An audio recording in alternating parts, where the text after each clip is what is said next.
السلام علیکم۔ آب حیات عمیرہ احمد۔ بسم اللہ الرحمن الرحیم۔ وَرَفَعْنَا لَكَ ذِكْرَكَ، اور ہم نے آپ کے ذکر کو بلند کر دیا۔ صلی اللہ علیہ وسلم۔ علم نشرح آیت نمبر 4۔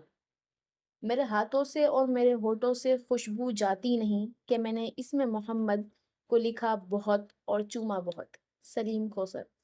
پیر کامل سے آب حیات تک۔ آب حیات پیر کامل کا دوسرا حصہ ہے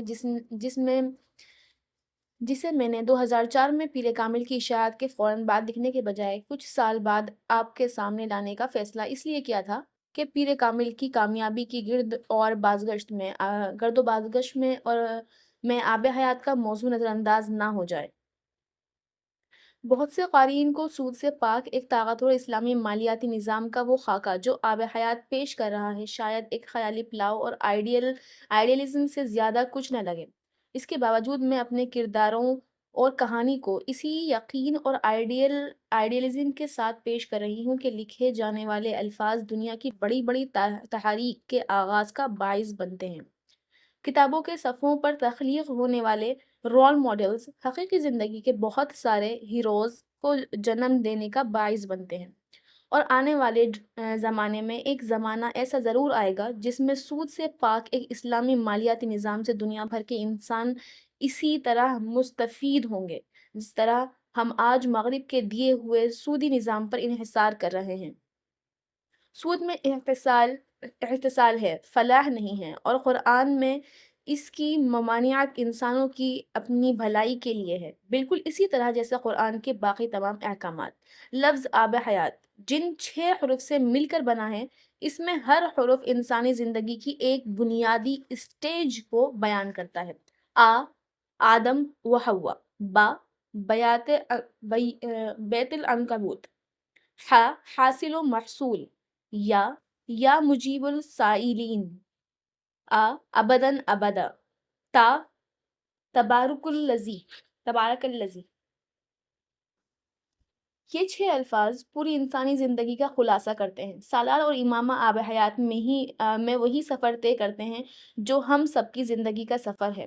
آدم و حوا کا ایک دوسرے کی محبت میں گرفتار ہو کر زندگی بھر کا ساتھی بن جانا، دنیا میں اس جنت جیسا گھر بنانے کی خواہش اور سعی میں جیت جانا جہاں سے وہ دونوں نکالے گئے تھے، یہ جانتے ہوئے بھی کہ ان کا گھر بیت العنکبوت مکڑی کا جالا جیسی ناپائیداری رکھتا ہے جو بننے میں عرصہ لیتا ہے اور ٹوٹنے میں لمحہ۔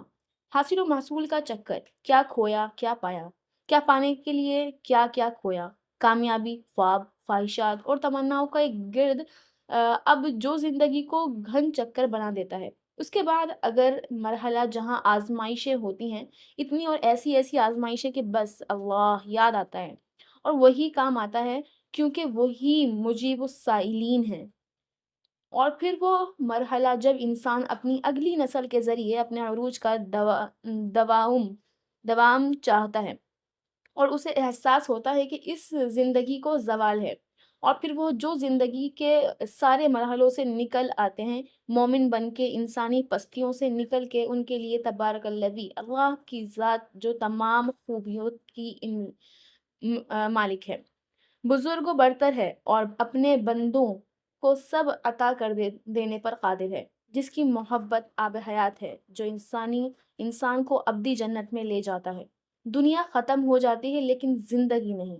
چند الفاظ ان ساتھیوں کے لیے جن کے تعاون اور مدد کے بغیر آب حیات آپ کے سامنے نہ آ پاتا۔ شازیہ خان، میری ایڈیٹر جو پیر کامل سے آب حیات تک موصود کی ایڈیٹنگ میں مددگار رہیں۔ حسن عمر جو اس کی ڈیجیٹل پبلشنگ اور کمپوزنگ کے لیے ہمہ وقت تیار ہیں، اور سمین توقیر آب حیات کا سرورق ان کی تخلیقی صلاحیتوں کا منہ بولتا ثبوت ہے۔ عابدہ اصغر، اسسٹنٹ ایڈیٹر فیروز سنجن کے انتھک محنت اور لگن اس اشاعت میں شامل ہے۔ مجھے ان سب ساتھیوں پر فخر ہے، اور سب سے آخر میں فیروز سنز کے مینیجنگ ڈائریکٹر ظہیر سلام صاحب جو میری کتابوں کی اشاعت میں ذاتی دلچسپی لیتے ہیں۔ چند الفاظ آپ سب کے لیے ہیں۔ آپ سب سے ملنے والی عزت اور محبت وہ بیج ہے جس سے میری ہر تحریر پھوٹتی ہے۔ آپ سب کا بہت شکریہ۔ میں آپ کی داد و ستائش کا بدلہ نہ پہلے کبھی دے سکی، نہ اب دے سکتی ہوں۔ اللہ تعالیٰ آپ کو اپنی نعمتوں اور برکات سے نوازے اور وہی بہترین اجر دینے والا ہے۔ والسلام عمیرہ احمد، آب حیات، آدم و حوا۔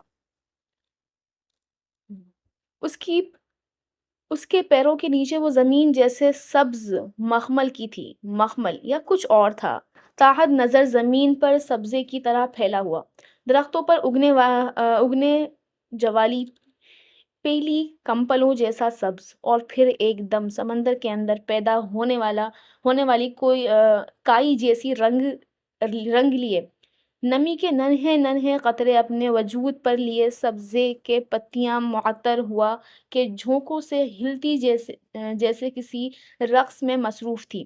پانی کے ننھے شفاف موتی سبز پتیوں کے وجود پر پھسل رہے تھے، سنبھل رہے تھے، یوں جیسے مخمور ہو کر بہک رہے ہوں، پتیوں کے وجود سے لپٹتے، ڈگمگاتے، سنبھلتے، پھسلتے، تیز ہوا کا ایک جھونکا چلتا، سبزے میں ایک لہر اٹھتی، سمندر میں جوار بھاٹا کی پہلی لہر کی طرح اٹھتی، رقص کرتی، لہراتی، وہ سبزے کو سہلاتی، بہلاتی، ایک عجیب سی سرشاری میں مبتلا کرتی، ایک طرف سے دوسری طرف گزر جاتی، زمین جیسے رقص کرنے میں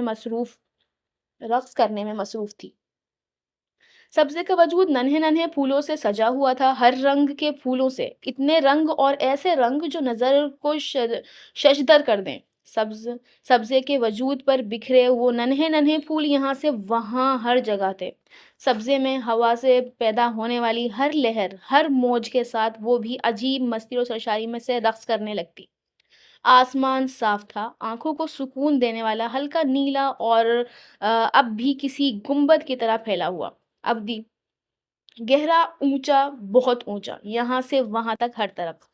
ہوا معطر تھی، مخمور تھی، گنگنا رہی تھی، وہاں موجود ہر شے کے ساتھ اٹکھیلیاں کر رہی تھی، ہنستی، چھیڑ کر جاتی، پھر پلٹ کر آتی، کبھی تھپکتی، کبھی تھمتی، پھر چلتی، پھر گنگناتی، پھر لہراتی، وہاں تھی، نہیں تھی، کہاں تھی؟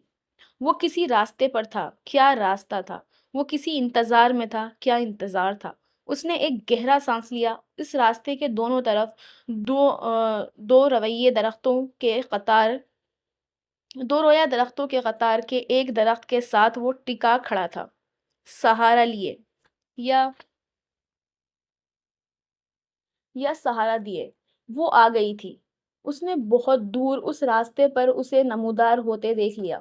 وہ سفید لباس میں ملبوس تھی، بہت مہین، بہت نفیس، وہ ریشم تھا، اطلس تھا، کم خواب، یا وہ کچھ اور تھا، اتنا ہلکا، اتنا نازک کہ ہوا کا ہلکا سا جھونکا اسے سفید گاؤں نما لباس کو اڑانے لگا، اس کے دودھیاں پنڈلیاں نظر آنے لگتی۔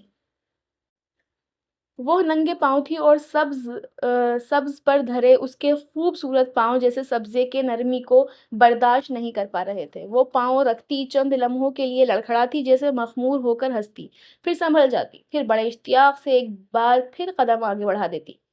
اس کے سیاہ بال ہوا کے جھونکوں سے اس کے شانوں اور اس کے کمر تک ہلکورے کھا رہے تھے، اس کے گالوں اور چہروں کو چومتے آگے پیچھے جا رہے تھے، اس کے چہرے پر آتے، اس کے سینے سے لپٹتے، اس کے کندھے پر، پھر ہوا میں لہرا کر ایک بار پھر نیچے چلے جاتے۔ وہ خوبصورت سیاہ چمکدار ریشمی زلفیں جیسے اس کے سفید لباس کے ساتھ مل کر اس کے وجود کے ساتھ رقص کرنے میں مصروف تھیں۔ اس کے مرمری وجود پر وہ سفید لباس جیسے پھسل رہا تھا، سنبھل رہا تھا، ہوا کے ہر جھونکے کے ساتھ وہ اس کے جسم کے خد و خال کو نمایاں کرتا، اسے پیروں سے کندھوں تک چومتا، اس کے وجود کے لمس سے مخمور ہوتا، ہوش ہوتا، دیوانہ، اور اس کے وجود کے گرد گھومتا، کسی بھنور کی طرح اس کے جسم کو اپنی گرفت میں لیتا، اس سے لپٹ رہا تھا۔ ہوا کا دوسرا جھونکا اس کے سیاہ ریشمی زلفوں کو بھی اس رقص میں شامل کر دیتا، وہ اس کے کندھوں اور کمر پر والہانہ انداز میں پھسلتیں، ہوا میں ہلکا سا اڑتیں، پھر نرمی اور ملائمت سے اس کے چہرے اور سینے پر گرتیں۔ اس کے وجود سے پھوٹتی خوشبو سے یکدم سرشار ہوتی، پھر اس کے جسم کو جیسے اپنے وجود سے چھپانے کی کوشش کرنے لگتی۔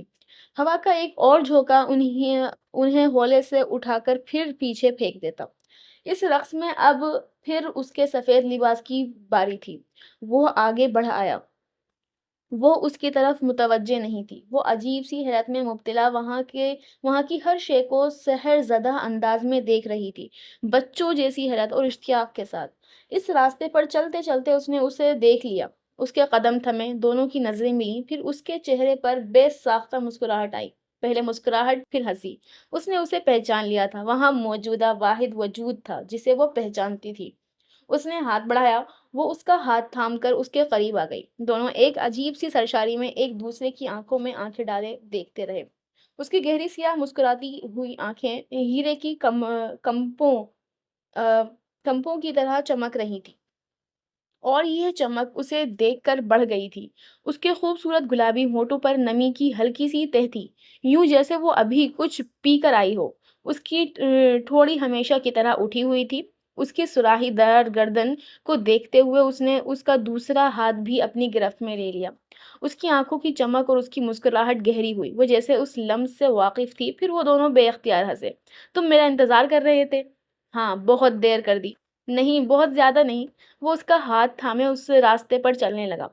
ہوا ابھی بھی ان دونوں کے وجود کے ساتھ اور وہاں موجود ہر شے کے ساتھ اٹکھیلیاں کرنے میں مصروف تھی۔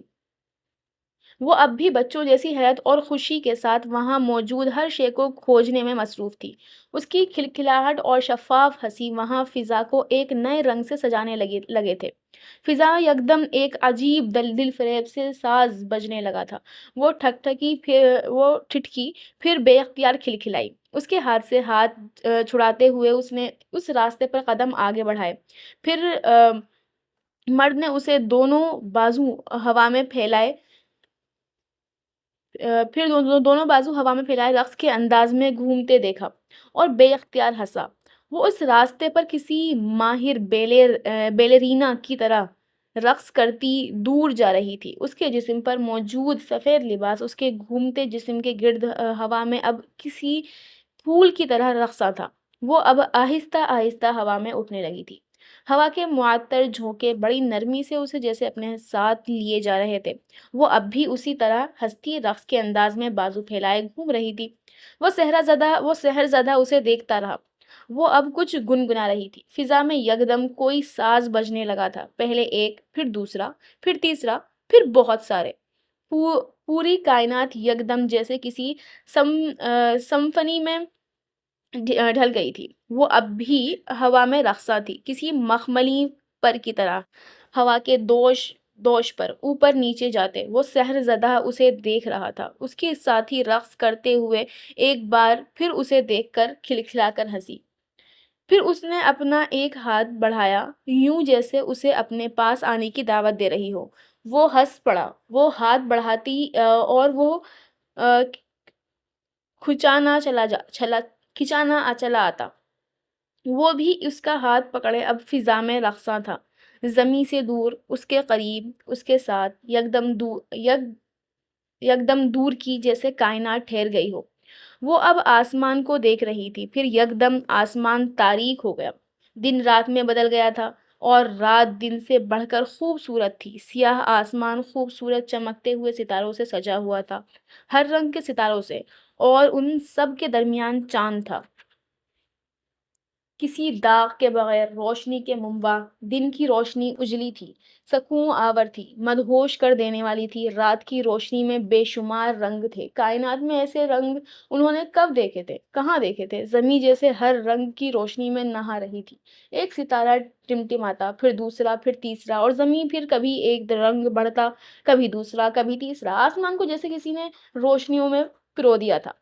وہ اس کا ہاتھ پکڑے جیسے سرشاری کے انتہا پر پہنچی ہوئی تھی۔ اس کی حیرت، اس کی سرشاری جیسے اسے محظوظ کر رہی تھی، گدگدا رہی تھی۔ وہ اب پھر زمین پر آ گئے تھے۔ رات ایک بار پھر دن میں بدل گئی تھی۔ سبزہ پھول، پتے، مہکتی معطر ہوا، سب وہیں تھے۔ اس کے ساتھ چلتے چلتے اس نے اپنے پیروں کے نیچے جاتے مخملین سبزے پر سجے پھولوں کو دیکھا، پھر ہاتھ بڑھایا۔ اس کے ہاتھ میں وہ پھول آ گیا، پھر دوسرا، پھر تیسرا، پھر دور دور تک پھیلے سبزے کے سارے پھول جیسے کسی مقناطیس کی طرح اس کی طرف آئے تھے، سینکڑوں، ہزاروں، لاکھوں، لا تعداد، بے شمار، اتنے کہ اس کے ہاتھ سنبھالے نہیں پائے تھے۔ وہ اب اس کے ہاتھوں پر، اب اس کے بالوں پر، اب اس کے لباس پر، اب اس کے جسم پر وہ خوشی سے بے خود ہو رہی تھی، سرشار ہو رہی تھی۔ پھر اس نے ہاتھ کے اشارے سے انہیں ہوا میں اچھالا۔ وہ پلک جھپکتے میں آسمان کی طرف گئے۔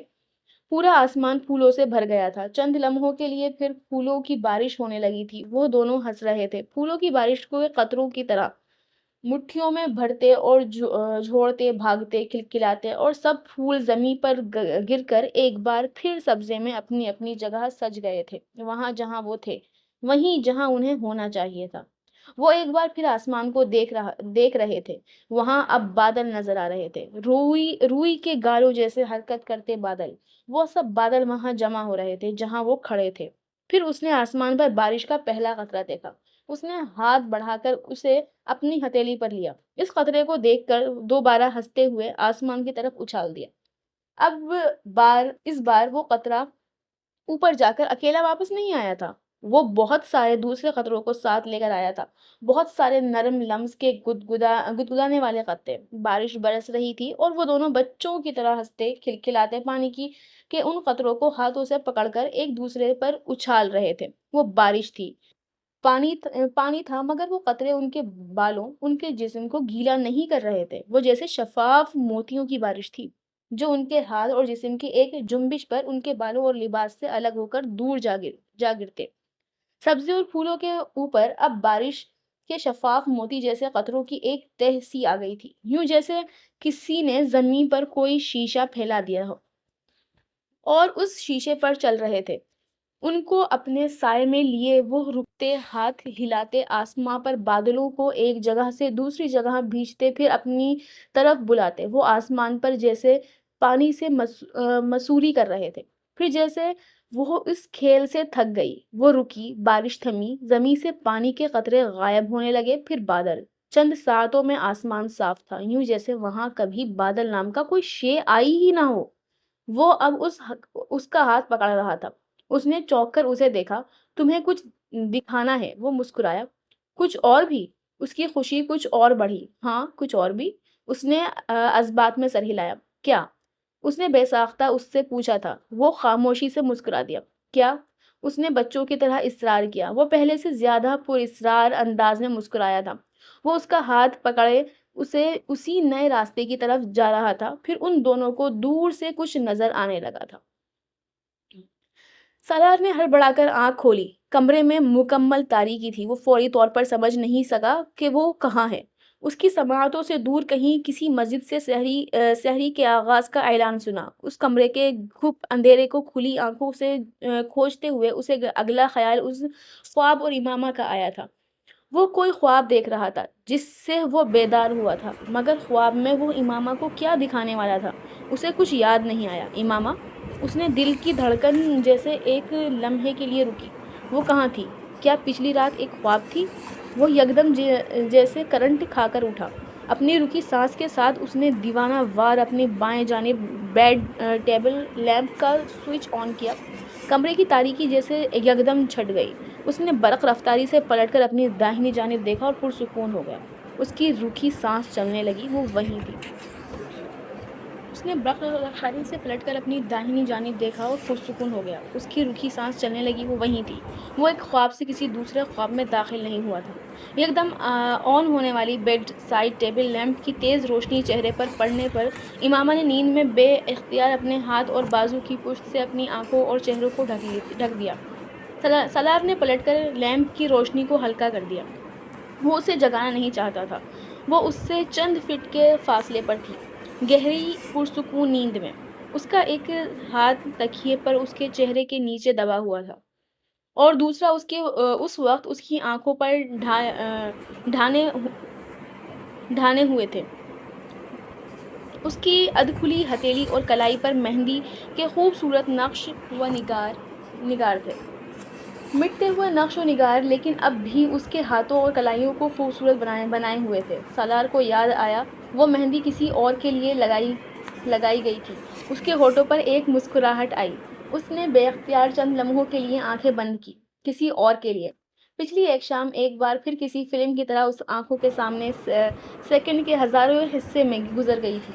اس نے سعیدہ اماں کے صحن میں اس چہرے کو 9 سال کے بعد دیکھا تھا، اور 9 سال کہیں غائب ہو گئے تھے۔ وہ ذرا سا آگے جھکا، اس نے بڑی نرمی سے اس کے ہاتھ کو اس کے چہرے سے ہٹا دیا۔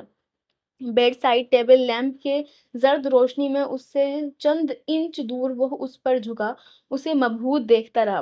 وہ گہری سانس لیتی جیسے اسے زندگی دے رہی تھی۔ اسے دیکھتے ہوئے وہ جیسے کسی طلسم میں پہنچا ہوا تھا۔ بے حد غیر محسوس انداز میں اس نے امامہ کے چہرے پر آئے کچھ بالوں کو اپنی انگلیوں سے بڑی احتیاط سے ہٹایا۔ امامہ کی آنکھ الارم کی آواز پر کھلی تھی۔ مندھی آنکھوں کے ساتھ اس نے لیٹے بیڈ سائڈ ٹیبل پر پڑے اس الارم کو بند کرنے کی کوشش کی، لیکن الارم کلاک بند ہونے کے بجائے نیچے کارپیٹ پر گر گیا۔ امامہ کی نیند یکدم غائب ہو گئی۔ الارم کی آواز جیسے اس کے اعصاب پر سوار ہونے لگی تھی۔ وہ کچھ جھلا کر اٹھی تھی۔ بیڈ سائڈ ٹیبل لیمپ آن کر کے وہ کمبل سے نکلی اور بے اختیار کپکپائی۔ سردی بہت تھی۔ اس نے کمبل ہٹاتے ہوئے بیڈ کی پائیتی کی طرف اپنی اونی شال ڈھونڈنے کی کوشش کی۔ وہ وہاں نہیں تھی۔ اس نے جھک کر کارپیٹ پر دیکھا، الارم اب بھی بج رہا تھا، مگر نظر اب بھی نہیں آ رہا تھا۔ اس کی جھنجھلاہٹ اور بڑھ گئی تھی۔ تب بھی اس نے اچانک کوئی خیال آنے پر سالار کے بستر کو دیکھا، وہ خالی تھا۔ اسے جیسے یکدم یاد آیا کہ وہ وہاں کہاں تھی۔ جھنجھلاہٹ یکدم غائب ہوئی تو اور ساتھ ہی الارم کی آواز بھی۔ یہ سحری کا وقت تھا۔ امامہ سالار کے گھر پر تھی، اور یہ اسی کی نئی زندگی کا پہلا دن تھا۔ وہ دوبارہ اپنے بیڈ پر بیٹھ گئی۔ کمبل کے ایک کونے سے اس نے اپنے کندھے ڈھانپنے کی کوشش کی۔ اس کے جسم کی کپکپاہٹ کچھ کم ہوئی۔ اس نے پہلی بار اپنے بیڈ سائڈ ٹیبل پر پڑی چیزوں کو غور سے دیکھا۔ وہاں رات کو سالار نے گھڑی رکھی تھی، لیکن اب وہاں نہیں تھی۔ ایک چھوٹا رائٹنگ پیڈ اور پین بھی تھا۔ پاس ہی کارڈلیس فون تھا۔ پانی کی ایک چھوٹی بوتل بھی وہیں تھی۔ وہ اس کے پاس اس کا سیل پڑا تھا۔ اسے ایک بار پھر الارم کلاک کا خیال آیا۔ اسے یاد تھا کہ اس نے الارم نہیں لگایا تھا۔ یہ کام سالار کا تھا۔ شاید اس نے اپنے لیے الارم لگایا تھا۔ پھر جیسے اس کے ذہن میں ایک دھماکہ سا ہوا۔ بیڈ کی وہ سائڈ جو رات کو اس نے سونے کے لیے منتخب کی تھی، وہ سالار کا بستر تھا۔ وہ عادتاً دائیں طرف گئی تھی، اور سالار اسے روک نہیں سکا۔ وہ کچھ دیر چپ چاپ بیٹھی رہی۔ پھر اس نے بے حد ڈھیلے انداز میں اپنے سیل فون اٹھا کر ٹائم دیکھا، اور جیسے کرنٹ کھا کر اس نے کمبل اتار پھینکا۔ سحری ختم ہونے میں صرف 10 منٹ باقی تھے، اور سالار وہ الارم یقیناً اسے بیدار کرنے کے لیے لگا کر گیا تھا۔ اسے بے ساختہ غصہ آیا۔ وہ اسے خود بھی جگا سکتا تھا۔ جب تک وہ کپڑے تبدیل کر کے لاؤنج میں گئی، اس کا غصہ غائب ہو چکا تھا۔ کم سے کم آج وہ اس سے خوشگوار موڈ میں ہی سامنا چاہتی تھی۔ سٹنگ ایریا میں ڈائننگ ٹیبل پر سحری کے لیے کھانا رکھا تھا۔ وہ بہت تیزی سے کچن میں کھانے کے برتن لینے کے لیے گئی تھی، لیکن سنک میں 2 افراد کے استعمال شدہ برتن دیکھ کر اسے جیسے دھچکا لگا تھا۔ وہ کھانا یقیناً فرقان کے گھر سے آیا تھا، اور فرقان کے ساتھ ہی کھا چکا تھا۔ اسے خواہ مخواہ خوش فہمی ہوئی تھی کہ آج اس کے گھر میں پہلی سحری تو وہ ضرور اسی کے ساتھ کرے گا۔ بوجھل دل کے ساتھ ایک پلیٹ لے کر وہ ڈائننگ ٹیبل پر آ گئی، لیکن چند لقموں سے زیادہ نہیں لے سکی۔ اسے کم سے کم آج اس کا انتظار کرنا چاہیے تھا۔ اس کے ساتھ کھانا کھانا چاہیے تھا۔ امامہ کو واقعی بہت رنج ہوا تھا۔ چند لقموں کے بعد ہی وہ بڑے بے دلی سے ٹیبل سے برتن اٹھانے لگی۔ برتن دھوتے دھوتے اذان ہونے لگی تھی، جب اسے پہلی بار خیال آیا کہ سالار گھر میں نظر نہیں آ رہا۔ اپنے ہاتھ میں موجود پلیٹ دھوتے دھوتے وہ اسے اسی طرح سنک میں چھوڑ کر باہر آ گئی۔ اس نے سارے گھر میں دیکھا، وہ گھر میں نہیں تھا۔ پھر کچھ خیال آنے پر وہ بیرونی دروازے کی طرف آئی۔ دروازہ مقفل تھا، لیکن ڈور چین ہٹی ہوئی تھی۔ وہ یقیناً گھر پر نہیں تھا۔ کہاں تھا؟ اس نے نہیں سوچا تھا۔ اس کی رنجیدگی میں اضافہ ہوا۔ وہ اس کی شادی کے دوسرے دن اسے گھر پر اکیلا چھوڑ کر کتنی بے فکری سے غائب ہو گیا تھا۔ اسے پچھلی رات کی ساری باتیں جھوٹ کا پلندہ لگ رہی تھی۔